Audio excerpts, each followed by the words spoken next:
কাগজে মেঘ, বাতাসে বৃষ্টি, সুউচ্চ পাহাড়, অগভীর সমুদ্র সব কিছুই কিন্তু সৃষ্টিকর্তার সৃষ্টি।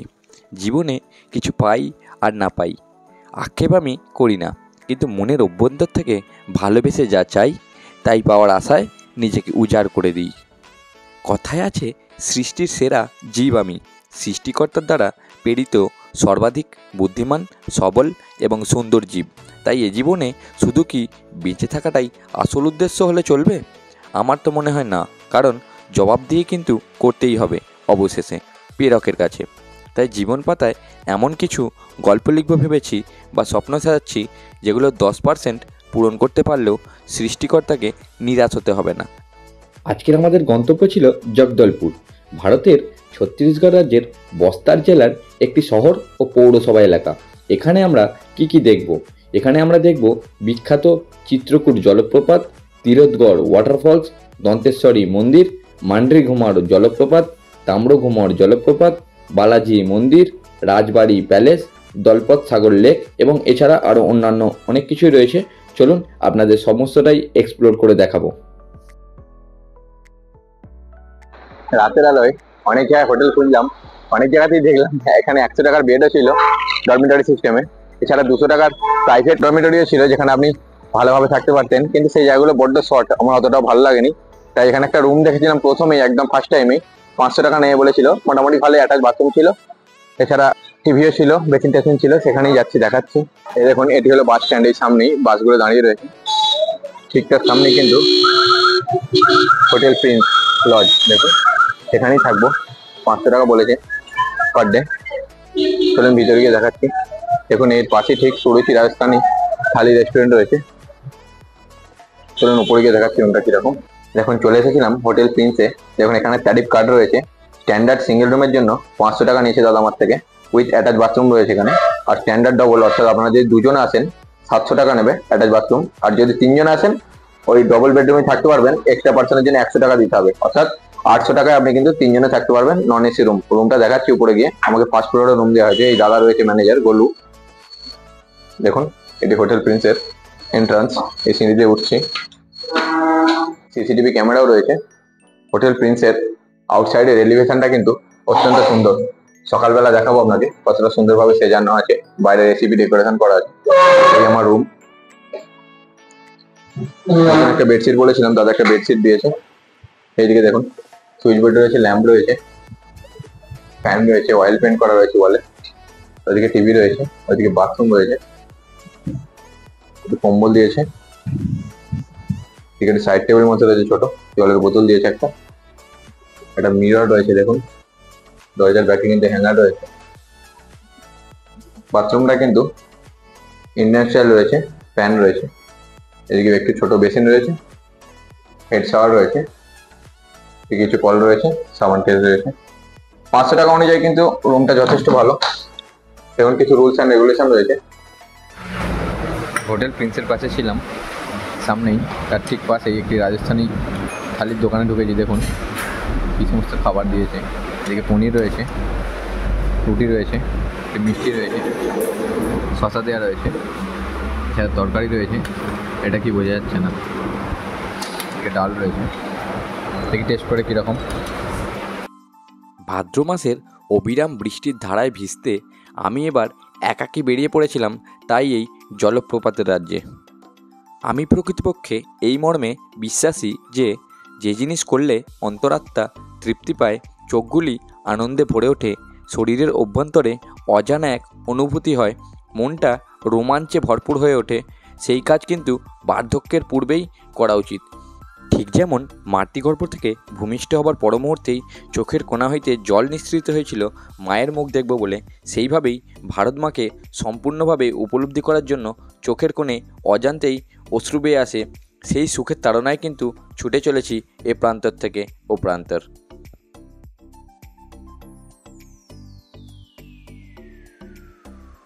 Good morning friend, good morning from Chhattisgarh. আবার একটা নতুন রাজ্য, আবার একটা নতুন শহর, সেটি হলো জগদলপুর, ঝর্ণার শহর জগদলপুর। কিন্তু সেই ঝর্ণায় আজকে আমাকে কাঁদাবে মনে হয়। বাইরে মুষলধারে বৃষ্টি পড়ছে, জানি না কিভাবে কতটা কি এক্সপ্লোর করতে পারবো, আপনাদের কতটা কি দেখাতে পারবো। দেখুন কতটা পরিমাণ বৃষ্টি পড়ছে, জানি না আজকে কতটা ঘুরতে পারবো। চলুন দেখা যাক কতটা কি হয়। গাড়ি বুক করেছি, গাড়ি আসছে, 2500 টাকা নেবে। আমাকে যে সমস্ত স্পট গুলো ঘোরাবে সেগুলো আপনাকে ডিটেলসে বলছি। বর্ষার দেশে এলাম, ভাবলাম বৃষ্টিটাকে উপভোগ করব, ঝর্ণাগুলোকে নিজের চোখে চাক্ষুষ করব, সব কিছুই হতো, কিন্তু এই বৃষ্টি আজকে ফাঁসালো। আজকে কোথাও বেরোতে দিল না, তাই আজকের দিনটা পুরোপুরি রেস্ট নেবো হোটেলে। আজকে পোস্টপোন করলাম সমস্ত ট্যুরটা আমার। যেটা আজকে প্ল্যান ছিল সেটা আগামী কাল করব। এবং আমার আজকে প্ল্যান ছিল আজকে মোটামুটি যদি এইগুলো ঘুরে নিতাম, যেমন ধরুন চিত্রকূট ওয়াটারফল ছিল, তিরথগড় ওয়াটারফল ছিল, মান্ট্রিকুমার ওয়াটারফল ছিল, দন্তেশ্বরী টেম্পল ছিল, বালাজি টেম্পল ছিল, এছাড়া রাজবাড়ি ছিল, এগুলো সমস্ত আজকে কভার হয়ে যেত। আর 6:30টায় আমার ট্রেন ছিল, মানে ট্রেন ছিল না, আমি প্ল্যান করেছিলাম যে 6:30টার যে ট্রেনটা রয়েছে সেটা বিশাখাপত্তনম যাবে, জগদলপুর থেকে বিশাখাপত্তনম যাবে 6:30টায় ছেড়ে 2:28 বা 2:30টার মধ্যে রাতের বেলা পৌঁছে দেবে আমাকে বিশাখাপত্তনম। আমি বিশাখাপত্তনমে স্টেশনে থেকে কিছুটা সময় তারপর হোটেলে গিয়ে চেক ইন করে নিতাম, ভাইজ্যাক শহরটাও এক্সপ্লোর করে আপনাদের দেখাতাম। তারপরের দিন বুধবার সকালবেলা ফাটুকনামা এক্সপ্রেস ধরে আমার গন্তব্যে হাওড়া চলে যেতাম। যদি আমার ওগুলোর টিকিট নেই, কিন্তু টিকিট আমি তৎকাল করে নিতাম, অথবা ওয়েটিং লিস্ট কেটে উঠে পড়তাম। কিন্তু এই বৃষ্টি আজকে সবটাই কিন্তু ফাঁসিয়ে দিল। আমাকে হোটেলের দাদাই সাজেস্ট করলেন যে আজকে না বেরোনোর জন্য, ভালোভাবে ভিডিও করতে পারবো না, সাইট সিনগুলোকে উপভোগ করতে পারবো না, তাই আমি নিজে থেকে সিদ্ধান্ত নিলাম ঠিক আছে আজকের দিনটা তাহলে রেস্ট নিই। হয়তো এটাই লেখা ছিল।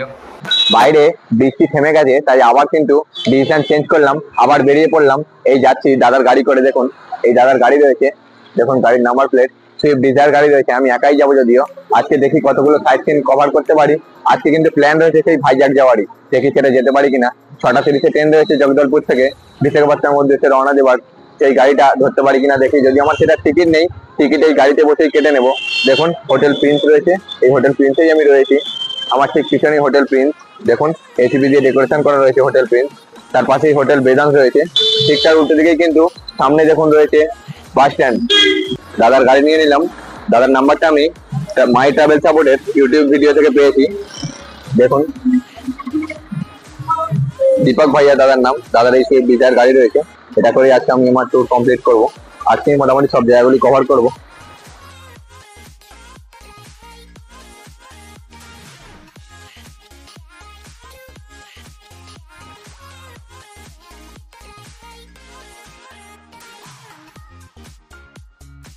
চলে এসেছিলাম আজকে আমার প্রথম গন্তব্য তিরথগড় ওয়াটারফলস। দেখুন তিরথগড় ওয়াটারফলসের ঠিক সামনেই একটি টিকিট কাউন্টার রয়েছে। এখানে টিকিট কিন্তু 50 টাকা, বিদেশি পর্যটকদের জন্য 200 টাকা। দেখুন এখানকার টাইমিং রয়েছে সকালবেলা 7:30 থেকে বিকেল 4:30 পর্যন্ত। এখানে কিন্তু প্রচুর বানর রয়েছে, আপনার জিনিসপত্র কিন্তু খুব সাবধানে রাখতে হবে। এখানে কিন্তু ঝর্ণার জলে আপনি ইচ্ছা করলে স্নান করতে পারবেন। এই যে জলের স্তরটি দেখা যাচ্ছে ওটি হলো কাঙ্গের নদী। ওই কাঙ্গের নদী থেকেই কিন্তু প্রবাহিত হয়ে তিরথগড় ওয়াটারফলস এর সৃষ্টি হয়েছে, যেটি 299 ফুট নিচে পড়ে একটা ড্রপেই।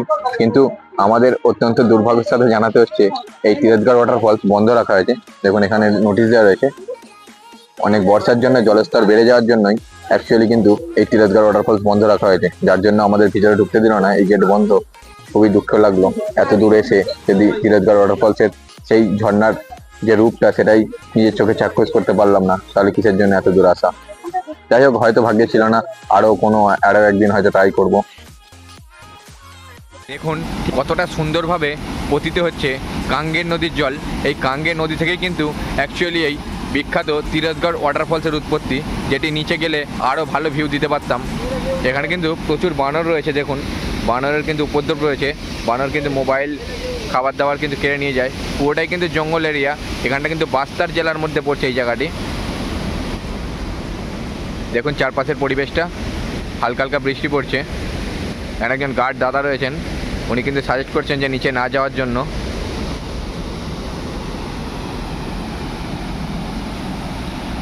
কতটা খালি লাল জল দেখুন, কত পরিমাণ জল হলে তবে এত সুন্দর একটা ঝর্ণা পতিত হতে পারে। এইমাত্র ঘুরে এলাম, ওই ডান দিকে যে রাস্তাটা যাচ্ছে এটা তিরথগড় ওয়াটারফলসের দিকে গেছিলাম। সামনে দেখুন এদিকে বাঁদিকে সিগন্যাল দেওয়া রয়েছে, কুটুমসার গুহা রয়েছে, যেটি নভেম্বর মাসে খুলবে। সেই গুহার ভেতরে এখনও জলে ভর্তি, তাই খোলেনি। আর এইদিকে দেখুন আরও কিছু সাইট সিন রয়েছে। আর এছাড়া দেখুন এইদিকে কি রয়েছে, রিভার রাফটিং রয়েছে, কায়াকিং রয়েছে। এখন চলে এসেছিলাম পরবর্তী সাইট সিনিংয়ে। যেটি হলো Kanger valley national park Jagdalpur. এর ভিতরে কিন্তু কুটুমসার গুহা রয়েছে, কিন্তু সেটি এখন বন্ধ রয়েছে। দেখুন সামনেই কাঙ্গের ভ্যালি ন্যাশনাল পার্ক। বৃষ্টি কিন্তু অবিরামভাবে পড়েই চলেছে ঝিমঝিম করে। তিরাথগড় ঘোরার পরে এখন চলে এসেছিলাম এখানে লাঞ্চ করতে দুপুরের। দেখুন এই পিছনে যে হোটেলটি রয়েছে এখানে কিন্তু লাঞ্চ করতে এসেছি, কেসলুর ধাবা। তিরাথগড় ওয়াটারফলস ঘুরে এসে তারপরে গিয়েছিলাম কাঙ্গের ভ্যালি ন্যাশনাল পার্ক এবং এখন খেতে এসেছি দেখুন সুকমা রোডে কেসলুর ধাবায়। দেখুন পরোটা নিয়েছি, হোটেলের ভিতরটা দেখাচ্ছি।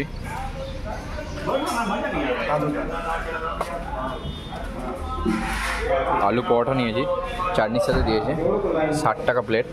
এক পিসই নিয়েছি, দেখি খেতে পারি কি না। এই দাদা রয়েছে আমার সাথে ড্রাইভার।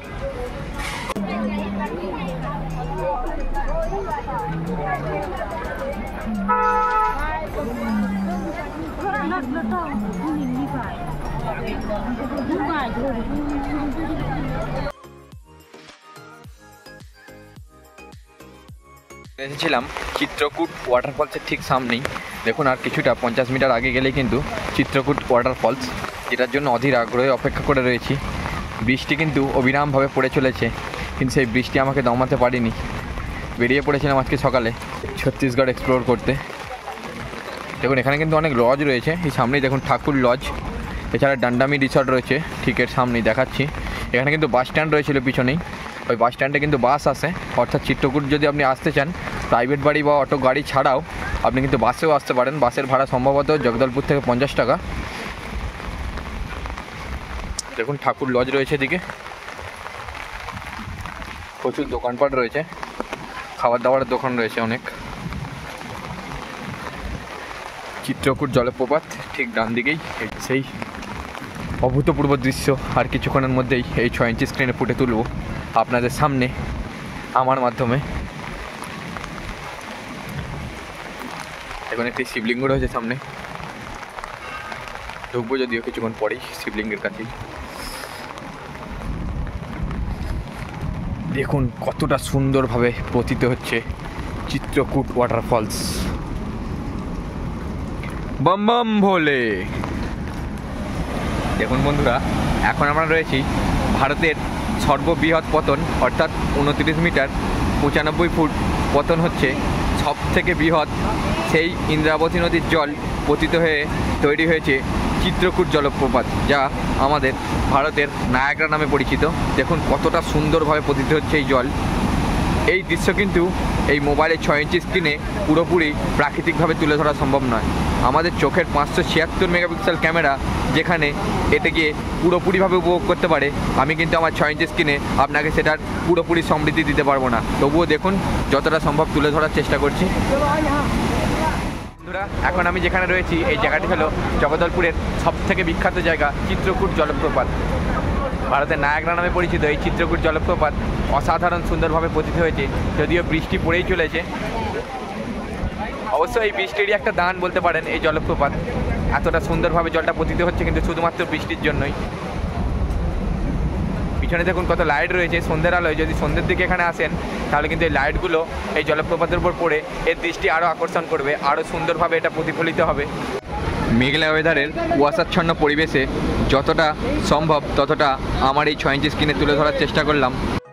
চলে এসেছিলাম ভারতের নায়াগ্রা নামে পরিচিত ইন্দ্রাবতী নদীর তীরে সেই চিত্রকূট জলপ্রপাতে, যেটি 29 মিটার পতন হয়েছে। দেখুন কতটা সুন্দর লাগছে, যদিও অনেকটা ধোঁয়া ধোঁয়া কুয়াশা আর মেঘলা আকাশ। আমার এই 6 ইঞ্চি স্ক্রিনে তুলে ধরার চেষ্টা করছি এই চিত্রকূট জলপ্রপাত। জলটি নিচে পড়ার পরে পুরো সাদা ধোঁয়ার আকারে কিন্তু ভেসে আসছে। দেখুন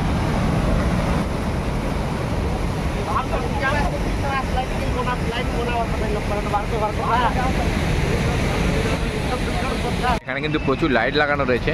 এই লাইটগুলো কিন্তু ওই ঝর্ণার উপর পড়ার পরেই অসাধারণ সুন্দরভাবে প্রতিফলিত হয়। এখানে কিন্তু অনেক বার্তা দেওয়া রয়েছে। দেখুন স্বচ্ছতা হি সেবা, অর্থাৎ প্রকৃতিকে আপনি যদি সুন্দর রাখেন প্রকৃতিও কিন্তু আপনাকে সুন্দর অনেক কিছু উপহার দেবে। দেখুন কাঠের সুন্দর সিঁড়ি করা রয়েছে, রেলিং দেওয়া রয়েছে, এর উপর থেকেও কিন্তু ভিউটা অসাধারণ লাগে। এটি ছোটো পার্ক মতো করা রয়েছে।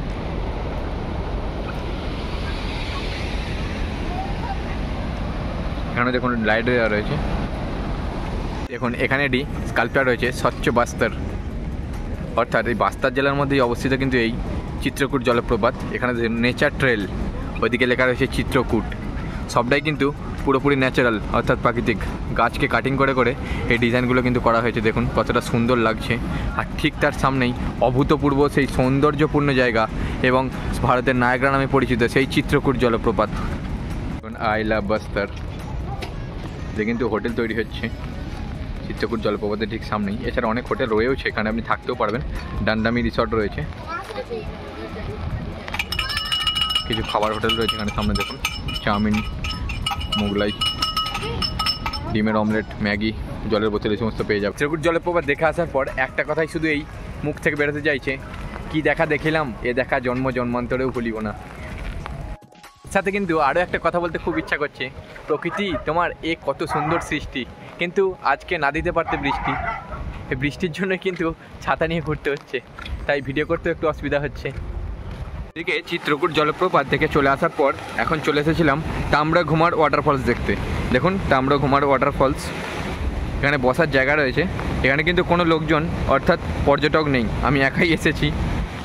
চলুন দেখাচ্ছি কতটা সুন্দরভাবে পতিত হচ্ছে এই তামড়া ঘুমার ওয়াটারফলস। দেখুন গার্ড দেওয়া রয়েছে এখানে সামনে, অসাধারণ প্রাকৃতিক দৃশ্য, দেখেই ভয় করছে, গা ছমছমে একটা ব্যাপার।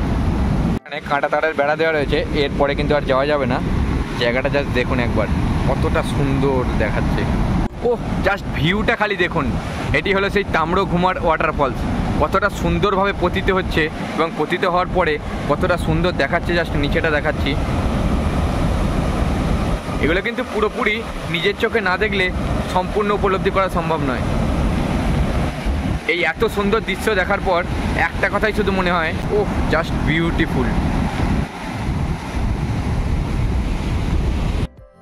এইমাত্র দেখে এলাম তামড়া ঘুমার ওয়াটারফলস। এই এত সুন্দর একটা জিনিস দেখার পর প্রকৃতির কাছে আমার একটাই দাবি এবং একটাই চাওয়া, প্রকৃতি বাঁচিয়ে রেখো তোমার এই অদ্ভুত সমস্ত দান, আমাকে টেনে রেখো তোমার কাছে, করে দেবো অনেক কিছু প্রত্যাখ্যান। তামড়া ঘুমার ওয়াটারফলস থেকে চলে আসার পরে এখন চলে এসেছিলাম মেন্ড্রি ঘুমার ওয়াটারফলস দেখার জন্য। দেখুন কতটা সুন্দরভাবে পতিত হচ্ছে এই মেন্ড্রি ঘুমার ওয়াটারফলস। চারপাশের প্রাকৃতিক পরিবেশটা খালি দেখুন, পুরো সবুজে সবুজ। এই সবুজ দেখে থেকে চোখ কিন্তু একটা প্রশান্তি পেয়েছে, এইটুকু আমি একদম 100% শিওর। এখানে কিছু বসার জায়গা রয়েছে, এখানেও কিন্তু কোনো পর্যটক নেই, আমি একাই, মানে কেউ কেউ আসছে, খুবই কম। এসেছিলাম বালাজি টেম্পলের সামনে। দেখুন বালাজি টেম্পলের মেন গেট, সামনেটা টিনের সেট করা আছে, এখান দিয়ে কিন্তু এন্ট্রান্স। বালাজি টেম্পলের ভিতরে প্রবেশ করছি। জুতো এখানে বাইরেই খুলে রাখলাম।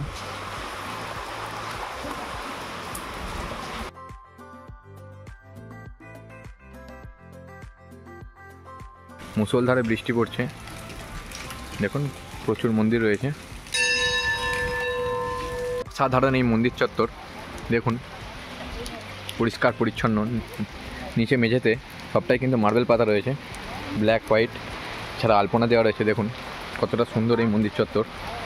ওদিকে শ্রীকৃষ্ণ রয়েছে, ভগবান শ্রীকৃষ্ণ,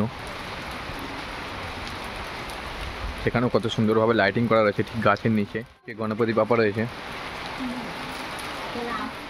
দুই মনের মধ্যে অফুরন্ত জেদ নিয়ে চলে এসেছি আবার দন্তেশ্বরী মন্দিরে। এর ভিতরেই কিন্তু রয়েছে রাজবাড়ি প্যালেস।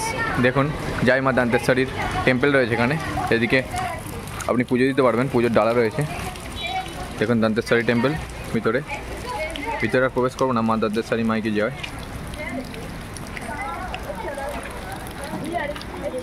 দেখুন কতটা সুন্দর এই দন্তেশ্বরী মন্দির। দূরে দেখা যাচ্ছে রাজবাড়ি প্যালেস, প্রচুর বৃষ্টি পড়ছে সেই জন্যই যাবো না। ওই দূরে দেখা যাচ্ছে রাজবাড়ি প্যালেস, দেখে নিন। আমার 6:30টায় ট্রেন রয়েছে ভাইজাগ যাওয়ার জন্য, তাই বেরিয়ে পড়লাম এখান থেকে। এবার আসি বাজেটের প্রসঙ্গে, অর্থাৎ এই জগদলপুর ভ্রমণের জন্য আমার একাকী কত টাকা খরচ হয়েছিল। চলুন দেখে নেওয়া যাক আমার কত টাকা খরচা হয়েছে, হিসাব করে আপনাদের দেখিয়ে দিচ্ছি। হ্যাঁ বন্ধুরা, আপনারা ঠিকই দেখছেন, জগদলপুর ভ্রমণের জন্য আমার মাত্র 4,000 টাকা খরচা হয়েছে। তো বন্ধুরা, ভিডিওটি কেমন লাগলো? যদি ভালো লাগে তাহলে অবশ্যই একটি লাইক করে দেবেন এবং এরকম নিত্য নতুন ভ্রমণের ভিডিও পাওয়ার জন্য অবশ্যই চ্যানেলটি সাবস্ক্রাইব করে দেবেন এবং বেল আইকনটি বাজিয়ে রাখবেন। যখনই আমরা কোনো নতুন ভিডিও ছাড়বো তখনই কিন্তু আপনি আপনার মোবাইলে নোটিফিকেশান পেয়ে যাবেন। ধন্যবাদ সকলকে পুরো ভিডিওটি দেখার জন্য।